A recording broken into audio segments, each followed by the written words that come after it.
datang di pembelajaran menarik mengenai pola pewarisan sifat DNA mitokondria. Dalam video ini, kita akan membahas bagaimana materi genetik dalam mitokondria diwariskan secara unik dari generasi ke generasi. Untuk memahami pewarisan sifat DNA mitokondria, kita perlu mengetahui apa itu DNA mitokondria, bagaimana peranannya dalam tubuh makhluk hidup, serta apa yang membedakannya dari DNA ini. DNA mitokondria atau sering disebut dengan mtDNA adalah materi genetik yang terdapat di dalam mitokondria, organel kecil penghasil energi dalam sel.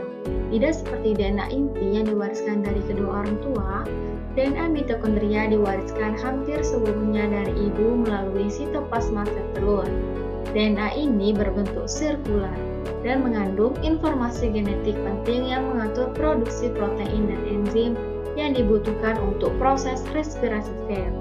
Adapun penjelasan mengenai materi ini yaitu ada pada video selanjutnya. Yuk terus disimak. DNA mitokondria diwariskan hampir seluruhnya dari ibu. Hal ini berkaitan dengan struktur sel sperma dan sel telur yang berbeda.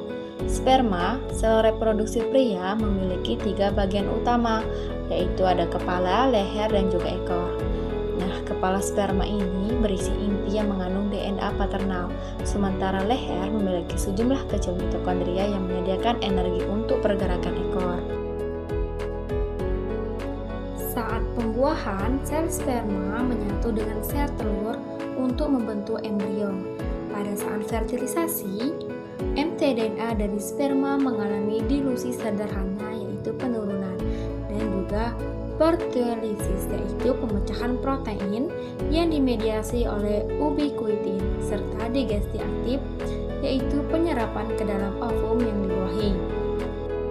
Sel telur memiliki jumlah mitokondria yang lebih banyak dibandingkan dengan sel sperma yaitu sekitar 100.000 molekul, sedangkan sel sperma hanya memiliki sekitar 100-1.500 mtDNA.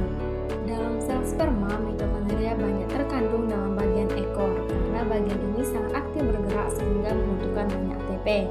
Pada saat terjadi pembuahan sel telur, bagian ekor sperma tersisa sehingga hanya sedikit atau hampir tidak ada mtDNA yang masuk ke dalam sel telur.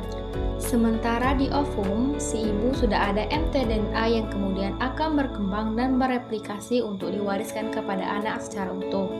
Setelah pembuahan, sel telur yang mengandung mitokondria mulai membelah diri dan berkembang menjadi individu baru. Ketika sel-sel ini membelah diri, mitokondria dalam sel juga membelah diri dan membuat salinan dari DNA mitokondria. Saat anak baru terbentuk, tumbuh, dan berkembang menjadi dewasa, sel-sel tubuhnya juga akan mengandung mitokondria yang berisi salinan DNA mitokondria dari ibu. Proses ini terus berlanjut ke setiap generasi berikutnya.